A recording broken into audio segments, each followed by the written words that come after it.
My Twitter has been just going off for the last couple of days. Completely going off. And this is the first clip that kickstarted. And I just got quoted and tagged like into infinity after this. So let's watch it together. A little bit of context. G2 started losing 2-0 to Top Esports. And then they made a beautiful, absolutely beautiful, like good drafts back to back. And they make a comeback on the game 5 here after Silver Scrapes. Look at 6. Okay. No W, no W. No flash, no flash. And Nivea was insane by BrokenBlade in this game. Sorry, we need helmet. No, guys. We win. So, W. He's done. Okay. I love these calls. He's shot the Nexus. We go end or what? We stop the 3-0, no more 3-0. Guys, Azzapp, never give up! Nice. Just look at BrokenBlade here. This is so insane. Azzapp, never give up! Nice. That's just so crazy, man. Like the fact that like my name became part of this war cry for a comeback, and then I get tagged by LoL Esports, Azzapp mentality. Like I was losing my shit, man. This one made me burst out laughing. Look at the reaction. No more free. Guys, Azzapp, never give up. Nice. Azzapp, never give up. Azzapp, never give up. Shout out Zap. Shout out Azzapp. Okay, this is... He sent me Kedril when VelKoz gets picked. And then like the entire chat erupts with like Azzapp. Last time VelKoz was picked on Worlds was like 2018, I think, by Crown. And I distinctly remember watching it on Riot Games channel at the time. And then the entire chat went red for me because people started adding me. They started like typing my name. It was a surreal experience. Nemesis 2020. It just went absolutely crazy how like everyone started spamming my name in chat. I see here in Kedril, it's like Zup, Azzapp Cinema. Look at this shit, man. Also, hang on, there's another cool clip that Brenzolor sent me. If Medic says pasta la vista on a VelKoz kill, I'm gonna crash out. If Medic says pasta la vista. Oh, that's insane. Also, Azzapp is offline. Such. Azzapp is offline. That's hilarious. I called you. Okay, you are in and all good. All right. First question. What about skin selection? Are you happy with Pasta La Vista? Yeah, he did both Pasta La Vista and the Squid and Chroma, which I use by far the most in my Korea trip. Okay. I just found it to be like the luckiest one for me, and I just kept like going full superstition mode, just picking that. Okay, I see. Second question, rune setup. Yeah, can we see the runes? Okay, he did. Yep. Holy, okay, so he's doing a bit more Korea style with the celerity, and he's going Scorch, which I don't think it's that mathematically correct. I don't like. I take Scorch occasionally on support when I really want to win early game. I don't think it's like meaningful damage here at all, especially because first 2-3 levels with Alistar end up being useless, because Alistar is just it's useless, yeah. Yeah, like, when I see Alistar in solo queue, I dread it. I just lose my mind. But in competitive, obviously, that's... And for this game, I feel like for the draft, it works. It's just that, like, you're not going to play for the first 3 levels anyway. And then, hopefully, Alistar will roam permanently. And then just, like, drag him away, leave isolate 1v1, which you dominate. Yeah, that's a spoiler. That's going to happen.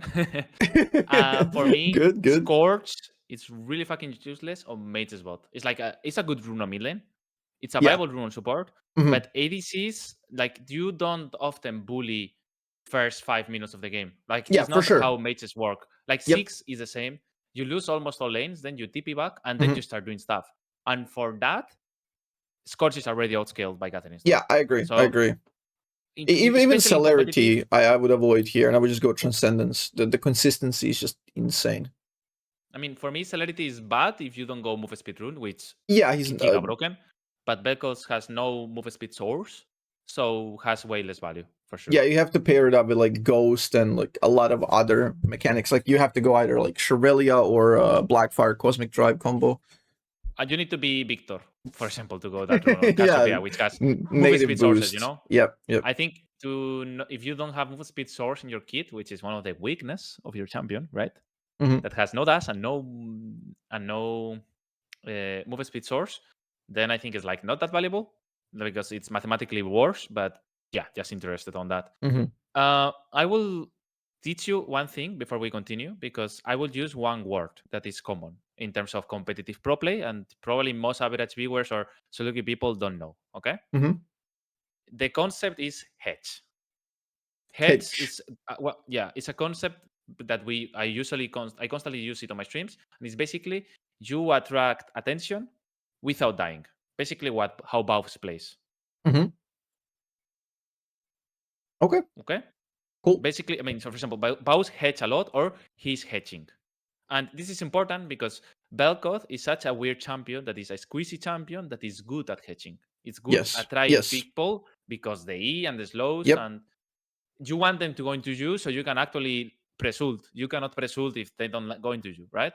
So I will review the game using this concept a lot. So just for viewers to know what is hedge, I will say, oh, it's good to hedge here. Okay, so okay, makes sense. That's a cool word that I can add to the vocabulary, because that's basically like what I do. I play on the Razor's Edge a lot, and the whole point of VelKoz is because he's not like a direct champion, like you're gonna go in and make a play, force a play, because everything is conditional, everything is skill shot reliant and positioning reliant. So it's just a lot of gambling when you're playing him. It's not like you're Leona, just go in and press the buttons, or like you're Renekton and you guaranteed to go in and get the stun off and everything. So the whole point is to play on that utmost limit to pull maximum amount of pressure, hopefully without dying. Sometimes even dying is okay as long as you dish out your combo and you set up the fight for winning. Because usually you don't end up being like the actual carry in the game. You're more so like a control character and just setting up the initial conditions of the fight. I mean, just by looking at draft, what you need to get from PLG is that they need to win topside. Like, the whole purpose of this draft is winning topside.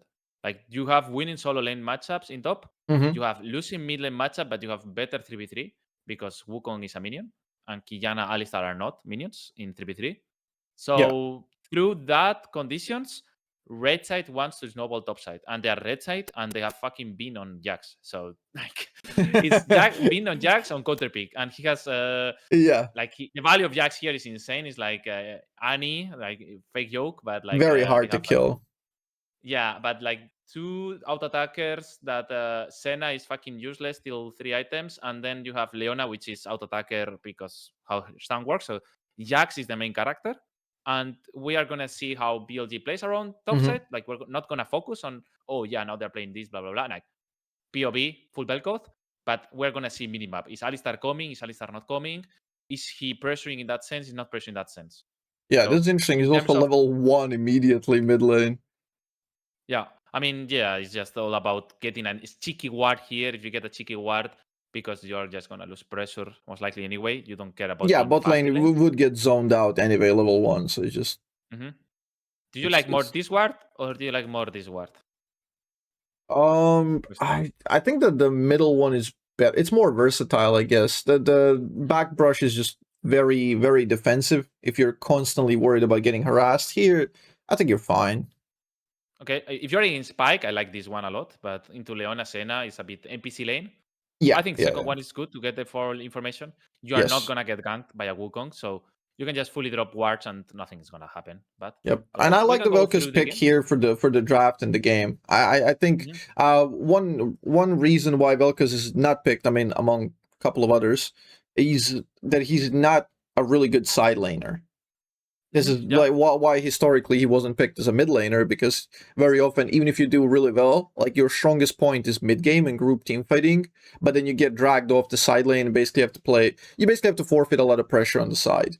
You catch waves and try to find a fight during the short windows in between. You end up usually losing and costing your team a lot on the sides. So when you pick it as... So the main reason that you say that side lane is complicated is that if you do what you do in solo queue to win elo, which is go around, find peaks, blah, blah, if you get hexed by enemy team, it's GG. Yeah, exactly. You're just leaking. You're just leaking resources. If in mid-game they hit you, you're going to fully all the time load resources. But in solo queue, people is not good at hedging because it's not a coordinated thing. It's not like they have full info all the time. In competitive, you have 85-90% of information constantly because everyone is smart enough to talk to each other. In solo queue, not. So you get a lot of plays that in competitive will not work. That's in some reason why it's better in ADC role if you want to play VelKoz, because you can be mid lane, right? Yeah, and I like it. I really like it as AD carry because then you shuffle to mid lane during the mid game and you become core. And in this comp they have like two very nasty side laners with two like supports that just set up everything. I feel like it's just such a easy job for VelKoz here, as long as you don't make crucial mistakes, don't die, play long range. It's such a good game. It's such a good game for Vel here. What about enemy champions? How do you see VelKoz individually against all of their champions?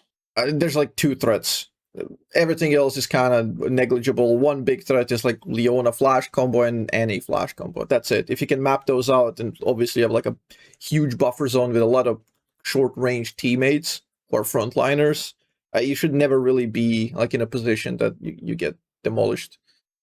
You just play range and you should be winning here. And you should probably itemize here to kill the front line, because your team might lack a little bit more consistent damage. So I'd go for like the CDR combo here with like anti-frontline stuff that just burns them down. I have bad news for you. Yeah, they usually do the when you see VelKoz in competitive, it's like Luden saying, "Oh, he went Luden Shadow Flame as well." Yeah, that without Transcendence as well, I feel like it's such a big mistake. I think I will go Torch for sure this game. Yeah, I think Torch is such an OP item compared to Luden's. And what would be your second item? I would go Horizon probably. Okay, Horizon. Okay. Seems fair. I think CDR on the champ is for sure OP. So yeah, it's just ridiculously strong, and it gives you like the vision for the flanks. Basically, the only way you're gonna lose. Okay, I will leave it like this with these visuals, and we will play it. I will sometimes do 2x to be faster when nothing happens. And yeah, that's fine. Like I watch all of my videos like as proofing on 2x, so like I can see the VelKoz patterns even on 2x. Okay. First Q. It's not a great first Q. Not a great level 1. Yeah. They are. I mean, it doesn't really 1. change anything. It doesn't really change anything. It's just now it's survival until level 3. You just need to absorb as much as you can. He gets only 1 here, unfortunately, but such is life. Yeah, this is like a snoozer lane until level 3, and then hopefully I'd like to see Alistar get the fuck out of the lane, because you're not gonna be very efficient in a 2v2. But if you drag Leona outside to a stronger mid side of a 3v3 that you mentioned, it's just going to be very, very beneficial, because then you just isolated bully and you get a solo bolo. Are you a fan of this Q, or would you aim here? Oh, I think the Q is fine. This is just like you just want to peel away. This is a disengage Q in a way. I don't know why he's on. I don't know why he's on face checking here again, but yeah. I mean, I think if he has a ward, he should ward the boost when he lost the pressure. But I'm not sure if he has a ward, because if this is he all has no ward. This is a bug. No ward for sure. I mean, it's about defending the boost, but I do like how T1 plays. They both enter at the same time and they zone. Yeah. This is really good.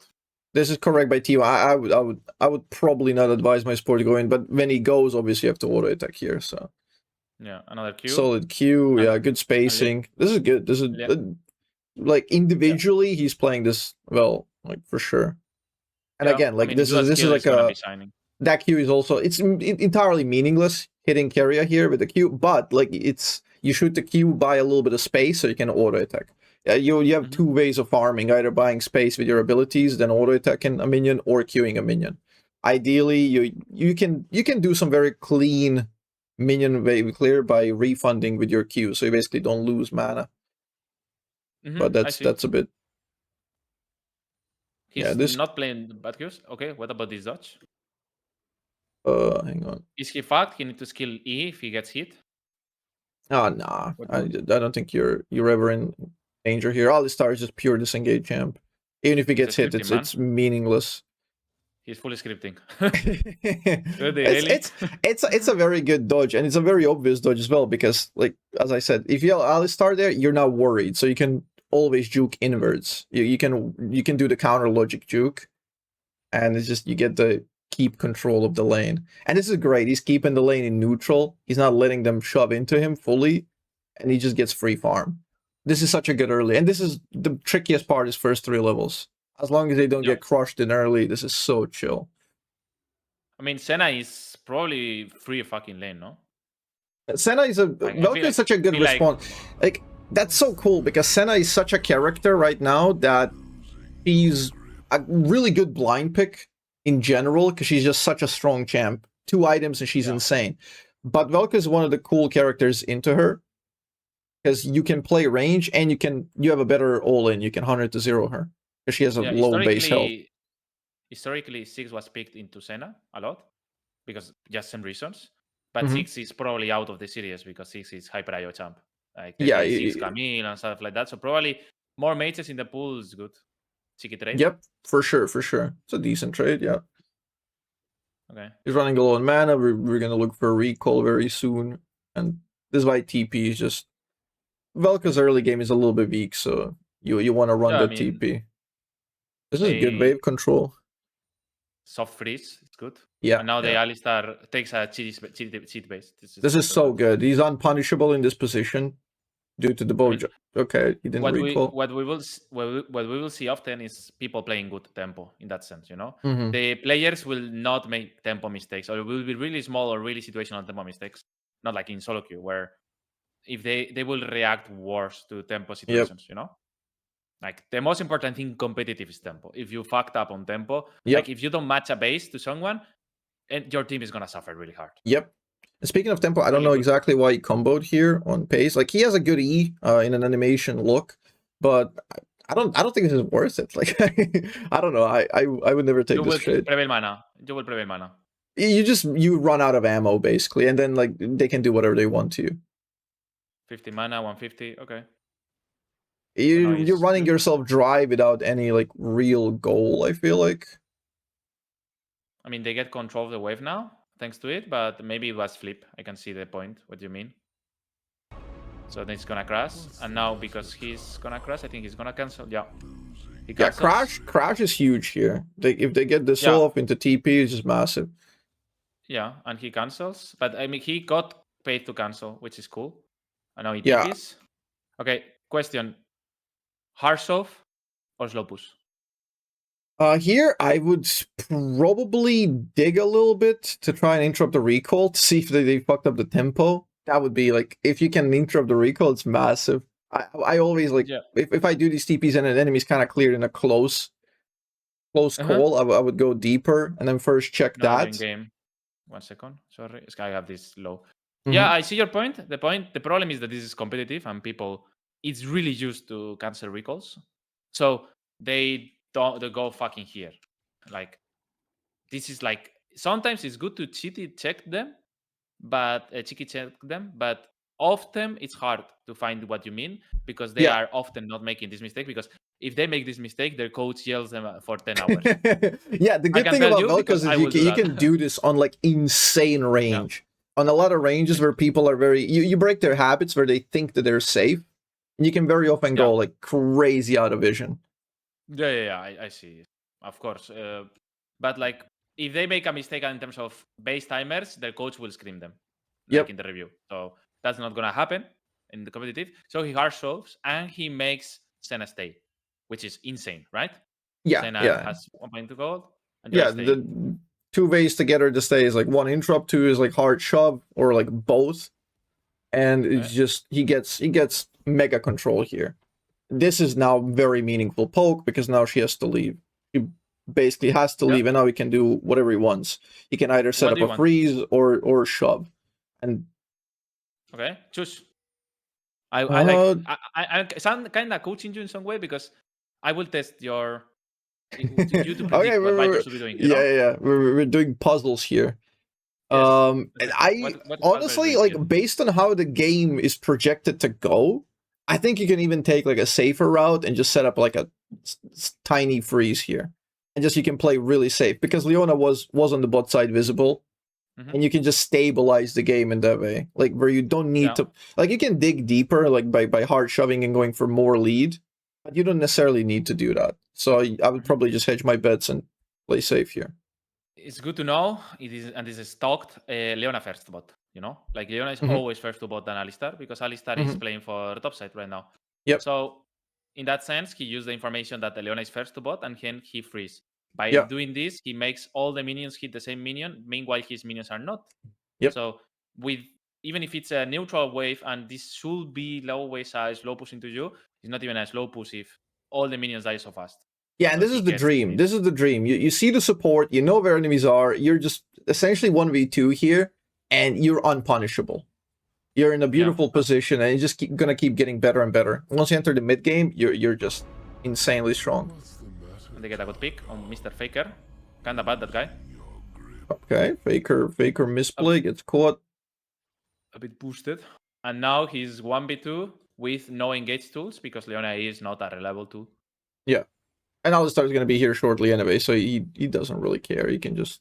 I mean, the good thing about VelKoz here is also, like, one cool thing about VelKoz as a character is when you're doing these sort of freezes, you can store 2 Ws, and then you can very often turn the tempo around and just, like, incinerate the entire wave very, very easily. Like, if it feels like it's stacking up and there's, like, too much heat on you, you can just control the wave in multiple ways by farming either on crazy long range and just like shoving it if you want.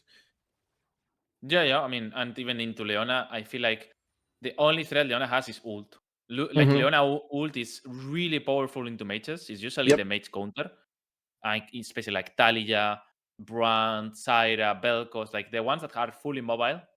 But she has nothing to do with E. And after 6, you will only need to respect the range of ult, and you can deal damage above the range of Leona ult, you know? So I don't think Leona is the greatest pick into VelKoz. I would be more scared of Rel or Nautilus, to be honest.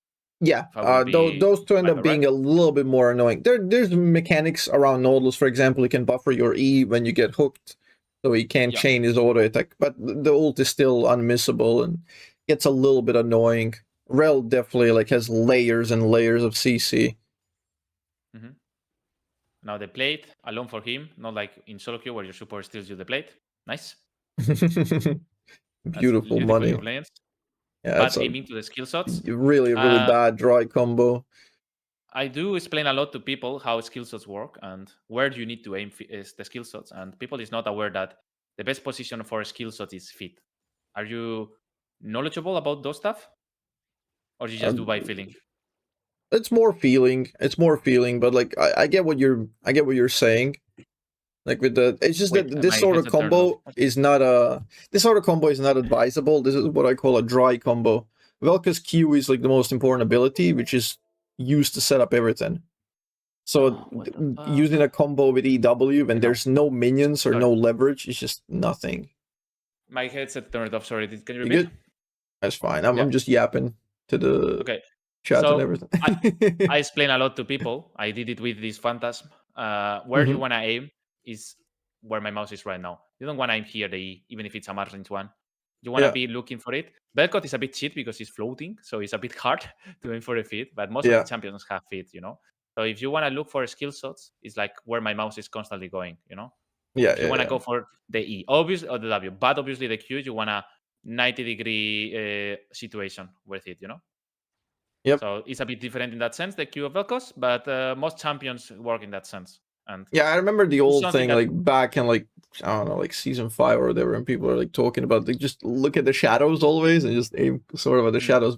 When they started releasing more different characters that have like weirder and weirder hitboxes and designs. I mean, but the thing is that in Korea, they know these things way more than us, bro. I'm coaching a Korean millionaire right now. I explained him all my micro knowledge, and he knew everything already. And meanwhile, I did the same with Linkas, with Humanoid, with Nagnako, and it's like, they know some stuff, but they don't know the other ones, you know? Like, middle point. And there's a really big gap between how they see skill shots, how they see stuff. For example, another thing Koreans are way better is they don't react to the skill shot coming to them. They react to the animation. So the moment they are going to click back is now, not now. Like, there is a 0.2 difference frame of when they're clicking back. Yeah, I mean, that's here, right? That's partially because of the low ping environment and they're so used to it. But like I when I play Korea, I just came from Korea, and like it's insane. Like I have to readjust my entire play style in a way, how I shoot skill shots and how I play the game. That's an interesting combo. It's not going to be super meaningful, but it's a little bit of pressure. it's always good to press ult if it's free ult. Like Yeah, you don't need to kill on every ult. You just get a chunk. Yeah, exactly. then This is like a bases, competitive. This is a competitive combo right here. You're not aiming to get the one shot, not aiming to get the kill. It's just a little bit of pressure, a little bit of thing that's gonna stack up on like a minion, a 2, 3, like send a loose on some stacks. You get a little bit of damage and chip damage, a little bit of prio. All these things accumulate, over time, and it's just very, very good, very useful for you to do. So yeah, my play is invade raptors, put deep wards.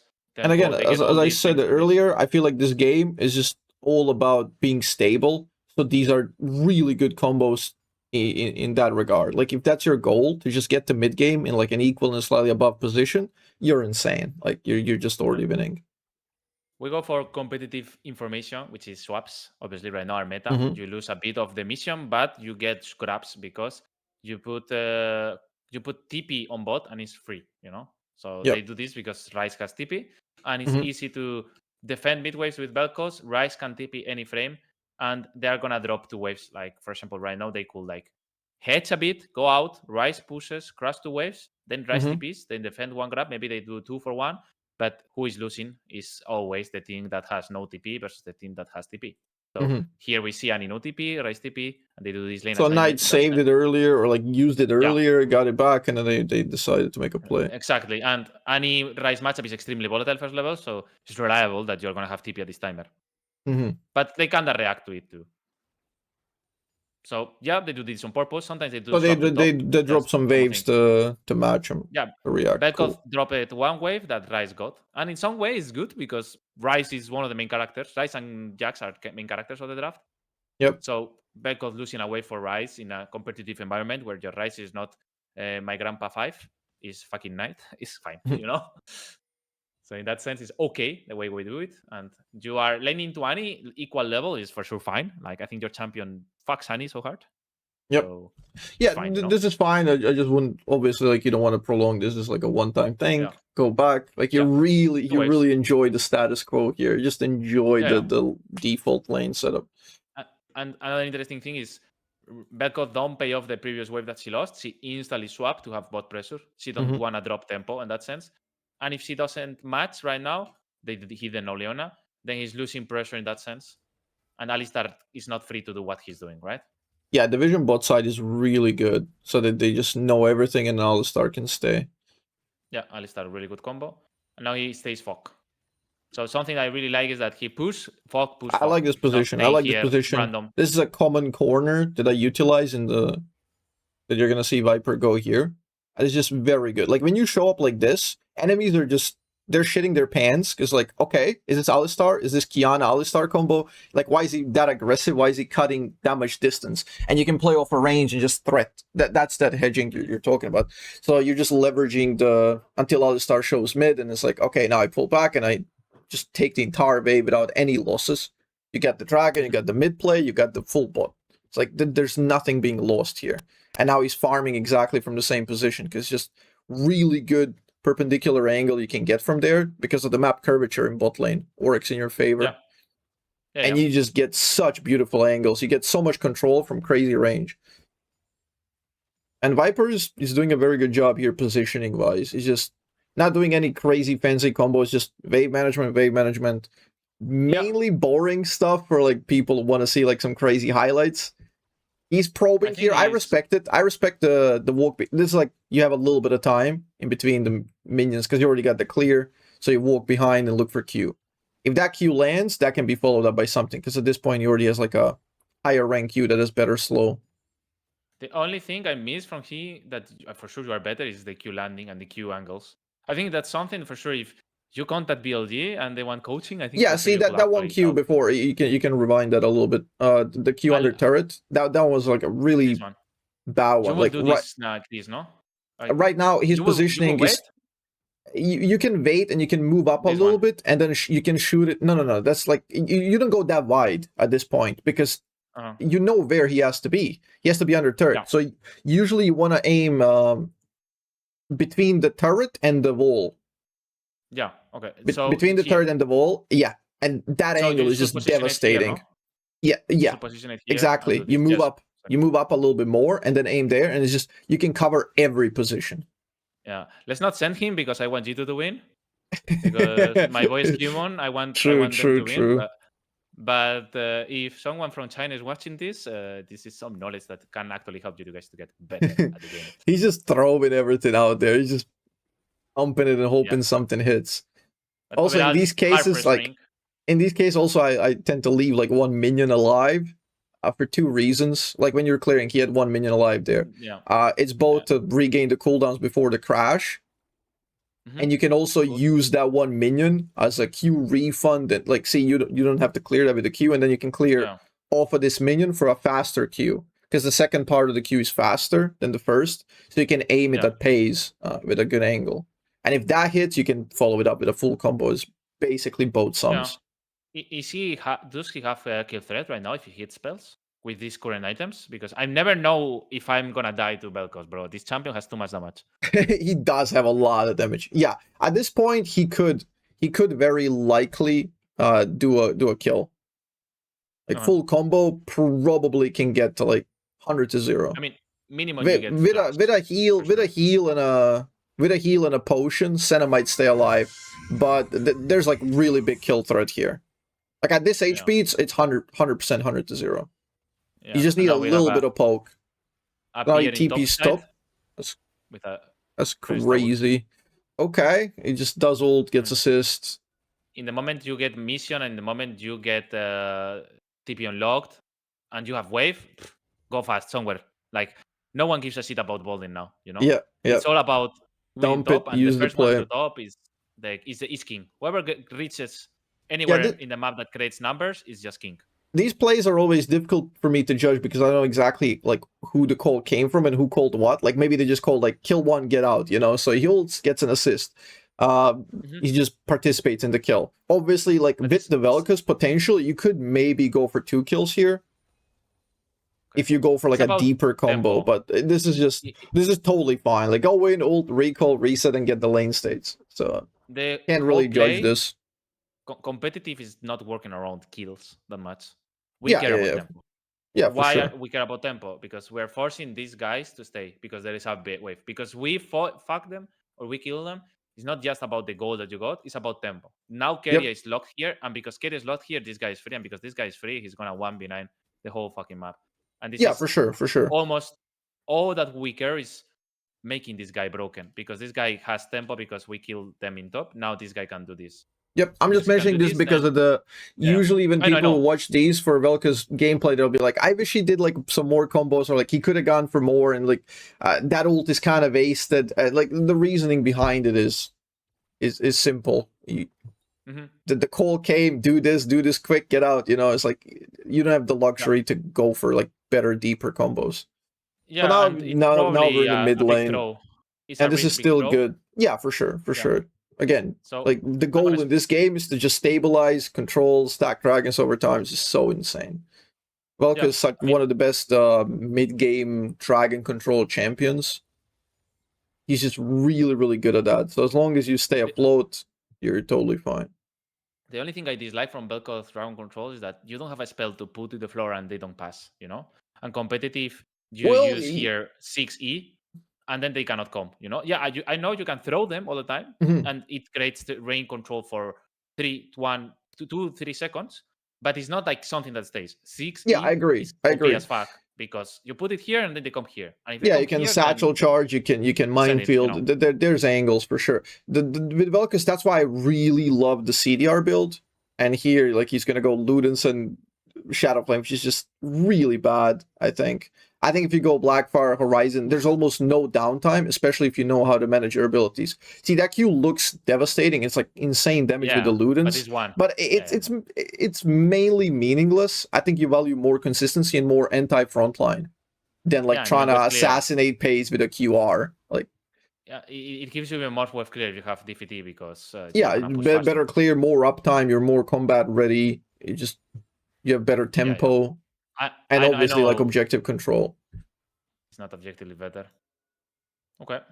I mean, from now on, it's going to be a bit of a boring mid-game till fights. So I'm going to go a bit faster in that sense because they're just going to do cycles of control. Yeah, only if there's like a combo. I just want to like see what he's doing and why. But here.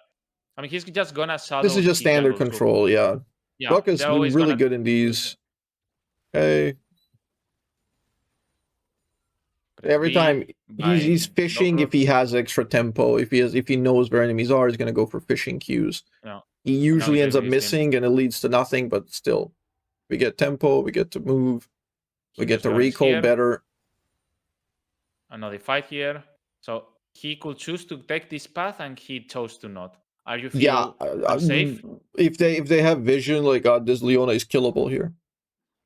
Leona has no vision. You know that as a fact at competitive time play. So they will not see VelKoz coming aggro path in case. Yeah, they know where everybody is. That like the BLG knows where everybody is. I think he can easily path into Leona and then try to kill her. Or do you think if he was here, then Leona can go on him, or that's not that dangerous because it's not a real threat with a flash up. That there's I don't see a real threat here. He took it chill. He lost cannon, -1. Even pro players miss cannon, man. Yeah, he plays it just like me. I miss cannons all the time. That's a good preemptive sidestep, knowing... Yes. He's baiting the spell. He's not casting spells. Something that Koreans do super well is they use the spells when you are casting spells because you are stunned on VelKoz when you Q.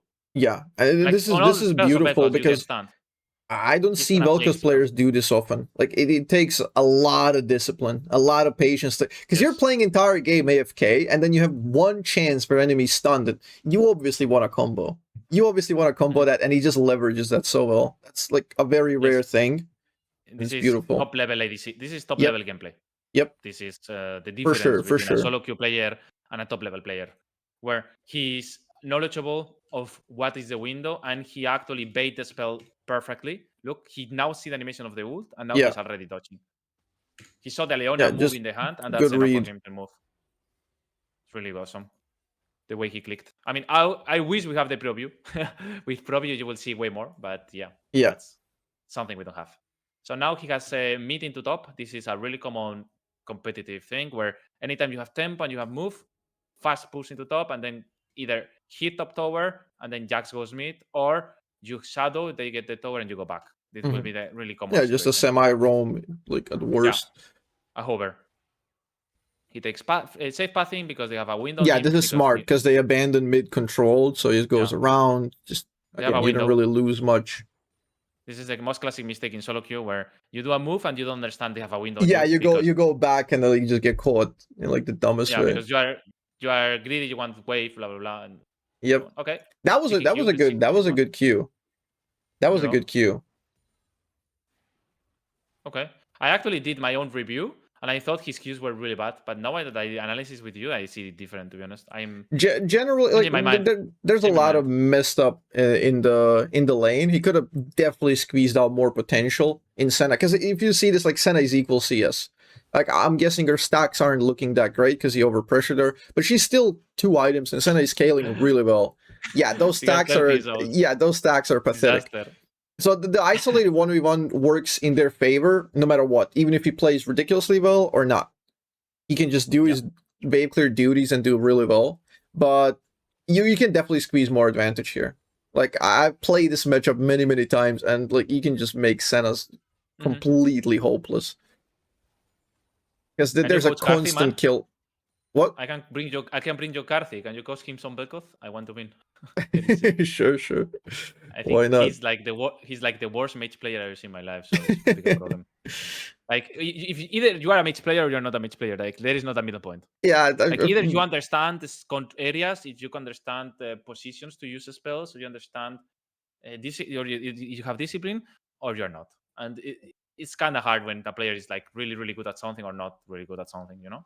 And I never thought Viper was good match player, to be honest, because he always liked this Aphelios, Jinx, 1v9 playstyle, you know? Yeah. But to be honest, he's surprising me with this VelKoz performance. I think. Yeah, and apparently he has a history of picking a lot of weird stuff.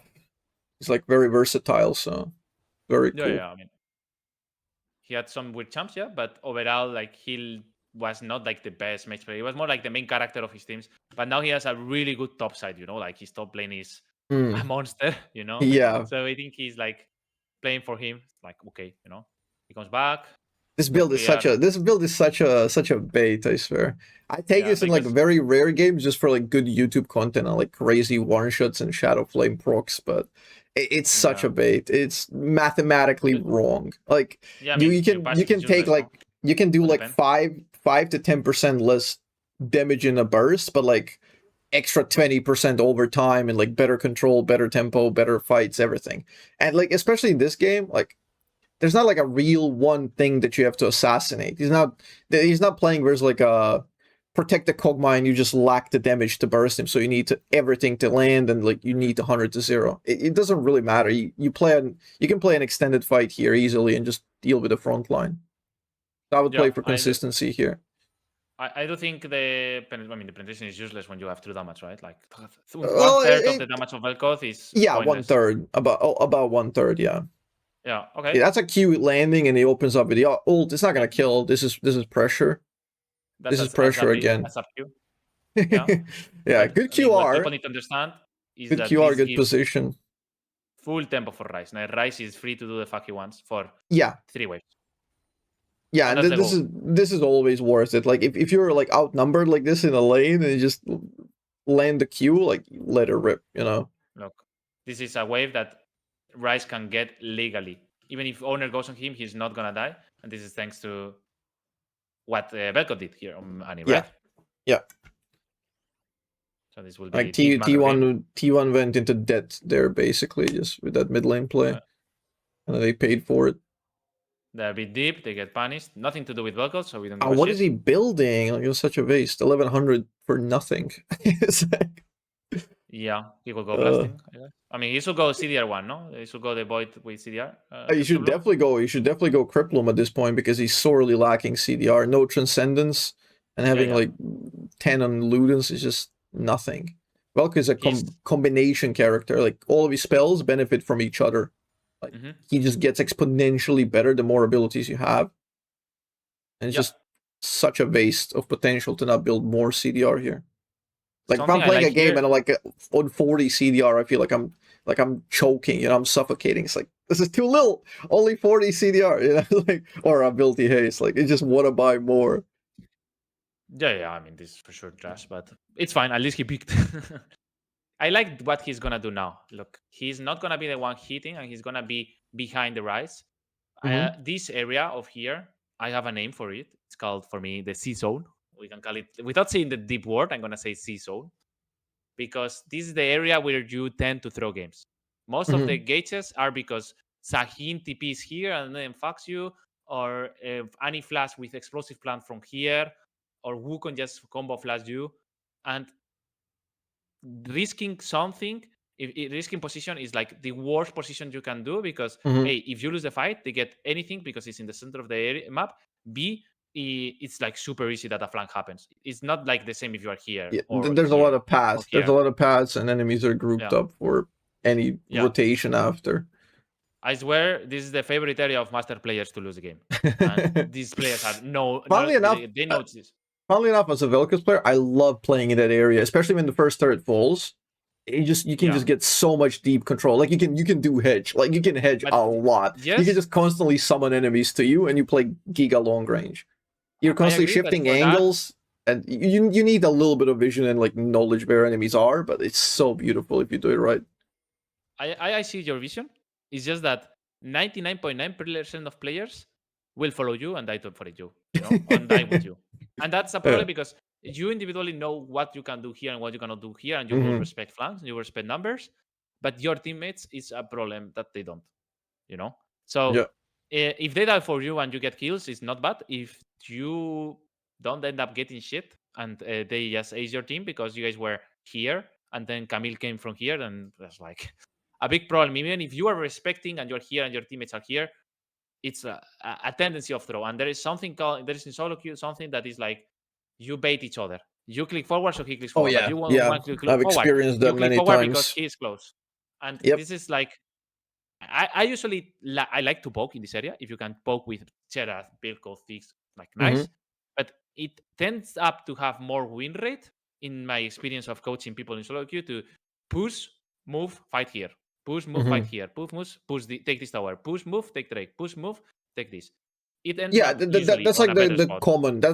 I feel like that's like the common classical like 101 way to snowball. Like the slower, more patient. But yeah, you can do some like counter logic stuff. You know what you're doing, but obviously like higher risk maneuver.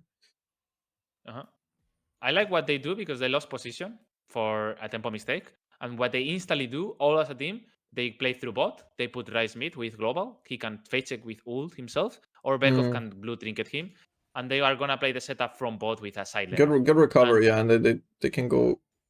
And they play really well with Silent because Silent is not insta-coming. Silent is pushing. Silent is profiting himself. Sileners are both profiting. They are not getting flanked.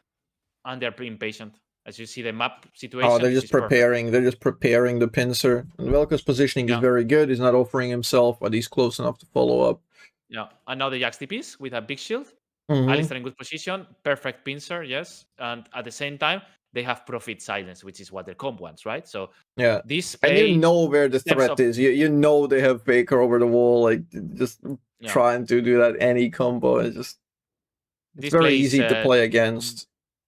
The execution and the discipline of this play is world class level. Like this is world champion team right now. If you do this on world level, you're gonna win wars. Like, you are a team that is contender of win world. This was perfect macro wise. These multi pincers, they never really work in solo queue. It's like the more sides you approach from, it's just so horrible. Like this, like Rise dies before the fight begins here in solo queue. Yes, it's just gone.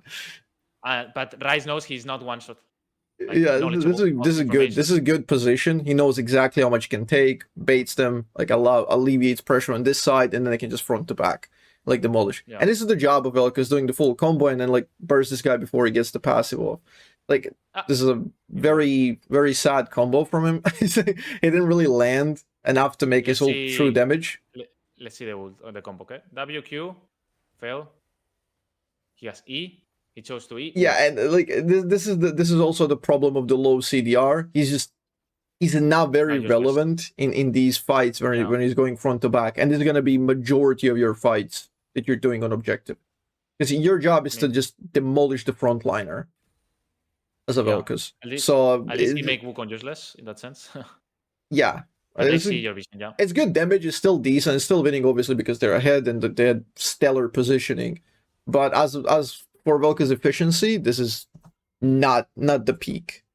You can definitely do way more.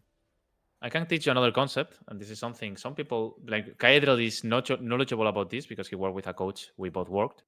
This is called super tempo. So super tempo is basically you want to fight, you instantly press B. You don't go Nash. You instantly press B and then you play here really fast. ASAP you base, ASAP you have tempo. If you base faster than enemies, you have tempo over them. And both teams are knowledgeable about this, but often in solo queue, someone is gonna come push this, someone is gonna push this, Wukong is gonna full clear or some shit, you know.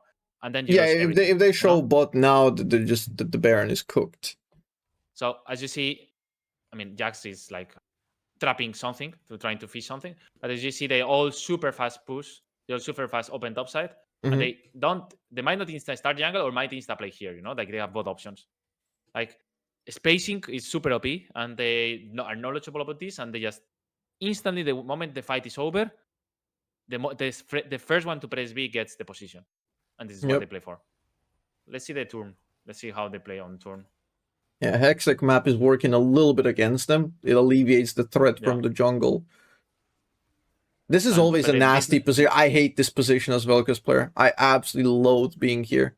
I would opt out to be like out of the pit always, like where he flashed right now. That's where I would have been during the Baron, basically. Okay, let's review from here then. Going into the pit just makes yourself entirely useless. But he has flash. Yeah, but like it's just you can get them into them. You can leave, but like you're so useless. It's like, not about leaving. I think it's about making Wukong ult into the pit, flash out, and then do the combo, and then you're gonna win the fight because your team is human. I get it, but like, you can do exactly the same thing from like let's say left side. If they go into you, you flash, the Baron is yours anyway. But if they go into your team on the Baron, you can full combo everybody. But if they go into your team on Baron now, you can't really defend your team because you're part of them. I would take the angle position here because again, like you have flash leverage, you're super safe. And the whole point is to just punish enemies when they go for your team. See, here he has to reposition with the flash just because he was like kind of low. And if he was there initially, you're just chill. I can see your point. For me, the whole setup that they have is tremendously fucking bad. But the E was really nice. I can see your vision on this. I do think they should have defended this in some way, you know? I think starting Nas with Alistar there is kind of shit. But Alistar is no ult, so he doesn't want to risk. So I think it's just the whole map, the whole call is not good. But obviously, this is like official game 3, blah, blah. People make mistakes too. They have done really good plays, but this one is way worse, you know? So we can Honestly, see looking at it, I think it would be just so much safer and better if VelKoz was on the left side. I mean, maybe VelKoz fighting these guys, Annie and Wukong alone. You would like that? Yeah, like you would prefer him here poking them instead of Jax, maybe, and Jax owning Leona and. I think that every position is fine except VelKoz. I think I would just put him on the left side, and then you can threaten everything. If Jax is here, Jax is gonna change position. Jax is gonna come here then. But it's fine. I think. No, I would put VelKoz like right above Knight, like right above Knight. You're in range to hit the Baron. You're in range to angle on the bot side, and you're in range to punish Owner. And if they go for you, you flash out, and then you just full combo like on your team. Okay. I mean, I see the point. And this drift is the hardest to be doing us. Red side on this map is the worst. Because you put yourself in these big stocks. Like yeah, and then there's no way out. Yeah, it's not like the other two ones that you have way more windows to move. But I mean, at least they just won the fight. So also, like he could have had a second ult here. If he had more CDR again, just another CDR point. He didn't have it there during the fight, which made it a lot more nasty than it could have been. Like if he had ult, he can just buy so much space for them. He gets voice staff, which again is like horrible. I feel like I feel like he's just rage baiting me with his abilities. Do you like opening top? Would you like to open behind your carry here? Yeah, this is fine. I like it because Ryze has ult and TP. Oh, and he's TPing. Careful. And he's gonna be behind creating the jungle setup. So Jax plays here and you play jungle and then you play poke whenever they fetch a division. So they play division together, you know? Like a support, but as an ADC. Which ADC players are not smart enough to do that often. But yeah, I mean, competitive, they are a bit smarter in that sense to do the setups properly. Know their roles better. Instead of 3 people in the wave, 1 in the wave, 3 in the jungle, 1 shifted bot to mid and pressure mid. They do these things correctly, you know? That's I think in some way competitive does the best, and then people learn from competitive what is good, and then they start doing good things that are happening competitive, but they are often really bad. Okay, I hate OTPs. First thing first, OTPs are usually really bad at the game, but there's few that are good. Okay, I consider you, Phantasm, and some others decent and good. You know, and of this, I mean this point because there's a lot of bad OTPs that they have no clue about the game, and they don't understand fundamentals like. You don't play 4 mid, 1 side. You play 4 side, 1 mid, and this is more known by the good OTPs or the good Kylo players that are usually competitive players. So just wanted to emphasize that slowly people learn about the game by this because either they play with pro players in solo queue or they play. The trickle down of knowledge from the pro plan through solo queue. Yeah, this is something that eventually goes and people get better. Like if you watch a solo queue from 5 years ago. You will mind blow how bad people is in terms of macro. This gets better slowly. But people don't even know that they're getting better. They're just passively like soaking it up. Also, that combo like he did on Zahan, I don't really like that. Which one? The one it's just that he chunked him for like 40% or whatever. When he already flashed, it was kind of over. The play is over, and it's a very costly combo. Like you're gonna get T2, but you're gonna get T2 anyway. And then now you lose a little bit of threat or a lot of threat actually like on the subsequent siege because like you're low CDR. That's very costly. Yeah, I mean their super system is bad. This is a common play in competitive. They need to avoid an ETP. If I'm Annie, I'm gonna prepare here a TP, you know. They're chasing Ryze, but you are dead here if they flank behind you, or we still win the fight even if you are dead. What do you think? Oh, they probably still win the fight at this point, even if he's dead. Because this is one of the most common positions to throw when you siege with T3. Yeah, he's flashless. If they do the TPs, he's cooked. He's absolutely cooked. At that point, you just dump. Hopefully, position, dump your damage and die, and like hope your team wins. That's the play. Yeah. I mean, sometimes dying is good. So this is a spot where I want my VelKoz to play aggressive, die for it, get TP'd, but my Jax is gonna 1v9 if he's the focus, you know? Yeah, for sure. So that's like both of Jax the and things. Ryze are more valuable at this Okay. point, like much more. What do you think about this? It's Send a little. Alistar. Send the boy. Send them Woo. in. It's cool. So the clean play. Yeah. Good Sonias, but Kayana ult. Oh yeah, that Kiana ult offers them to kind of go in, but Yeah, again, the Vel'Koz space. is a very The good space. peel champ. He's like at his best when enemies are walking into you and chasing, and you're constantly like dishing out your combos. Yeah. So it's Let's very see the last difficult for fight. him to chase. He has Bird and Veil, which according to Mr. Petu is the highest VPI item in any champion. Mm. But yeah, so let's see if it actually has worth, because Expetu says it's broken. I like I it. hate this item, but it's like so easy to take off, especially in Oh competitive. yeah, like the cooldown is super high and it just gets blown up immediately. If you can keep it up, it's massive. But yeah, versus Senna, it's a little bit sus. Senna is the only champion that takes it off fast. But it's rare that in competitive there is not a champion that takes it off fast, you know? Yeah. So we'll see. Like as soon as I Simply, buy that, I just like enemy Jin just starts spamming W's trying to find me in like the dumbest places just to take it off immediately. Look how they play positions. So they play a core, and then Viper is marking this area because he's outsmarting enemies. Enemies know they cannot enter through mid, so they will come from side. So he's already blocking side with Jax close. Yeah, he's just. So the only possibility is that they come from here. I mean, he's just saying, I know where you're gonna go, and like he's gonna get a good angle. Because it's obvious they cannot come from here, and at the same time, if they like fucking Wukong flash, they have Ryze ult to collapse on him. So now they get the information, and in some ways protecting positions. Like this is one of the best things in competitive. Like they are gonna not make mistakes in terms of position control areas, which is the most common thing to fail in solo queue, where people is like random somewhere and they someone flanks you because no one marks, and then he 1v9s for blah blah blah. You know. Yep. Okay, let's see the last fight, because this fight looks really impossible to play when you have a VelKoz poking like this. Okay. Okay, they already found. It's already cooked. It's already cooked. They found Doran on a fucking choke point, and then it's FF. If he's in a choke point like this, yeah, this position is already just game over already. Again, minutes. This is not a very impactful VelKoz, I guess. From what I've seen in the game, I don't think it was like moving the needle in any of the real, like that damage is phenomenal. It's like really good to follow up these fights, but like at this point the game is over. He does buy a lot of space, and he's a good tactical choice. So all of his leads were kind of passive just from the pick itself and the fact how they allocated the resources on the map. But from a VelKoz standpoint, from a VelKoz player or like an enthusiast, I feel like a lot of people would be disappointed here. Like you didn't really see too much.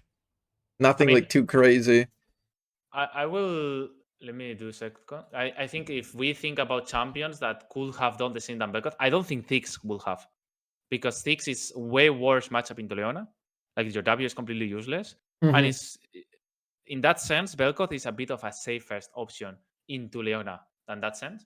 So I would say champions that could have done something similar, Bolden, maybe, I mean, in that sense, maybe Hui is another possibility of champion that could have a similar impact on VelKoz in that sense, that secures good damage into tanks and at the same time has the amount of wave clear and pressure control into Senna that he has done. So, yeah, for the laning phase, I love the pick for sure. Like I don't see Six being better than VelKoz for execution wise for what he me neither. It's not like even a good 6 game. You don't have like a Rel or a Jarvan or something. I love the fact that they found the pick. They found the VelKoz, because almost no teams are willing to pick it. Like the amount of times I've watched the pro game and I look at the draft and I'm like, oh shit, VelKoz here would have just been stellar, and they never pick it. Like even who was T1 playing against during the last Worlds, when they picked Victor into like 4 melee tanks, beefiness, and Mundo, and it's like, why are you not picking VelKoz? It's just so free. But yeah, Victor ADC is like the worst ADC champ ever. But I think Lux and Mel are okay too. In that sense, I think Lux lacks of damage compared to VelKoz in terms of breezer for and versus their comp, like you need anti-frontline, and Vel just offers that true damage and a lot of rotation, so he would just crush the frontline. I feel like Lux and Mel kind of lack the damage to frontline that Hui and VelKoz could do, but VelKoz is just the best. Yeah, I mean, I think if in terms of draft, these are how the game went. I think these are my S tier of bold lane mages. But yeah, I mean, I think for sure it's solid.